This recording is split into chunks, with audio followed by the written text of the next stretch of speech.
Hi everyone, I'm Renee and welcome to my channel.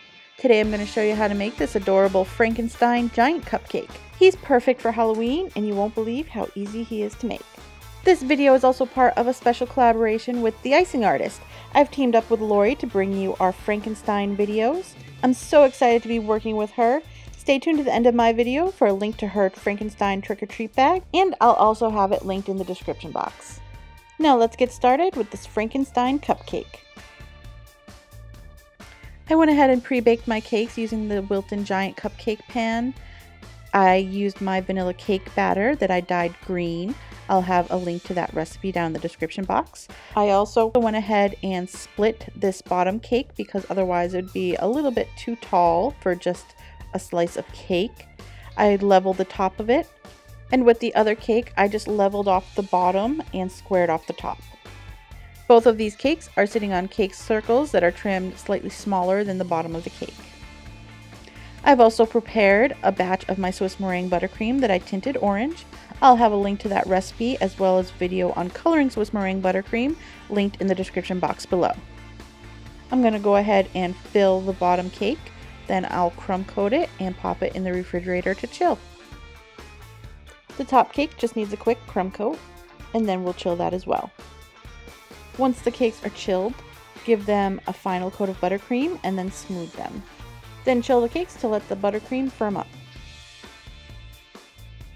Apply some green fondant to the bottom cake. Trim off a lot of the excess, leaving about a ½ inch to an inch of overhang. Then flip the cake over onto another cake board. Push that overhang up so it doesn't peel away from the cake, and we can work on smoothing our sides and working that bottom edge into a nice sharp corner. Once that's done, you can use a sharp knife to trim away the excess fondant and push it over onto the bottom cake board, and this will give us a nice clean bottom edge. I'm using my paintbrush to emboss marks around the cake, equally spaced, and this will make it look like a cupcake liner. Now flip the cake back over and clean up and smooth the top of the cake, and we have our cupcake base. Cover the top cake with black fondant and use the end of the paintbrush to push the fondant down at the base and a sharp knife to trim away the excess fondant. I'm using bubble tea straws as support just to make sure everything is nice and sturdy, and a little bit of white chocolate as glue. Then I will stack the top cake right on top of the bottom cake, making sure it's centered, of course. Now I'm going to measure about halfway on the top down the side with about an inch overhang, and I trimmed a piece of ribbon so I have kind of a ruler. And I'm rolling out these little tapered snakes, a lot like we did on my Bride of Frankenstein cupcake, if you saw that a couple of weeks ago. Compare it to the ribbon to make sure that it's long enough. And then I also made some smaller ones to piece in there. I'm going to make a mark halfway on the top so I know where to start my pieces from. I want them to overhang in the front only about an inch. This will be his bangs and will create the face there. And then I'm going to trim it so I have a nice neat part right at that center point. Now I'll just continue piecing together these strips to create his jagged hairline. I want to make sure I keep things nice and neat on top, and the long strips that meet that center point I'll trim to a nice neat straight edge. Then using a cell pin, I'm going to make some texture to the hair. You could also use the back of a paintbrush or a skewer, and I'm going to do this a little bit as I go so that the fondant doesn't harden too much before I get to this point.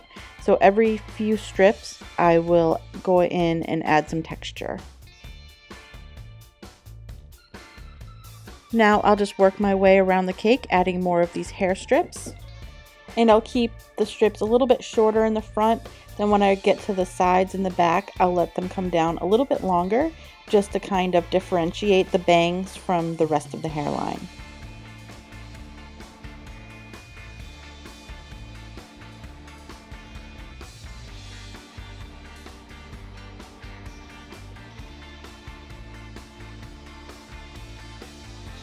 Next, I'll work on the face details. With some plastic wrap over some rolled out black fondant, I'm going to use the wide end of a standard pastry tube to cut 2 little circles. The plastic wrap gives the circles a nice rounded edge. Then I'll roll out a really skinny rope of the black fondant cut to equal pieces, give them a little bend, and these will be eyebrows.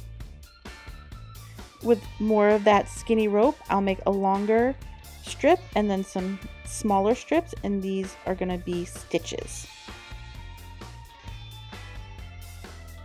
A small ball of green fondant will be a nose, and then a skinny red rope will be a mouth. Now using water, I'll just attach the face detail.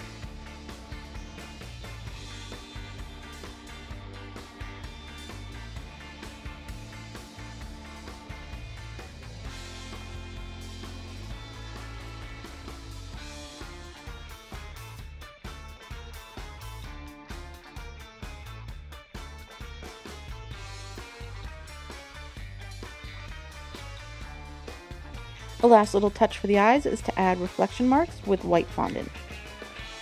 And finish it off with some gray neck bolts, which were just little logs of gray fondant that I will then paint with silver luster.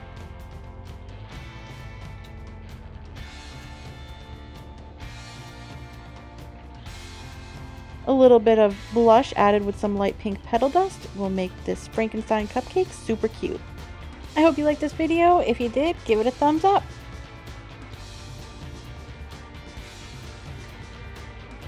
Now don't forget to go check out my friend Lori's video over on her channel, The Icing Artist, to see how she made this adorable Frankenstein trick-or-treat bag. I'll also have a link in the description box below. If you didn't catch my Bride of Frankenstein cake from a couple of weeks ago, click here to check that out, or find a link to this video in the description box as well. Thanks for watching, and don't forget to subscribe so you don't miss new videos.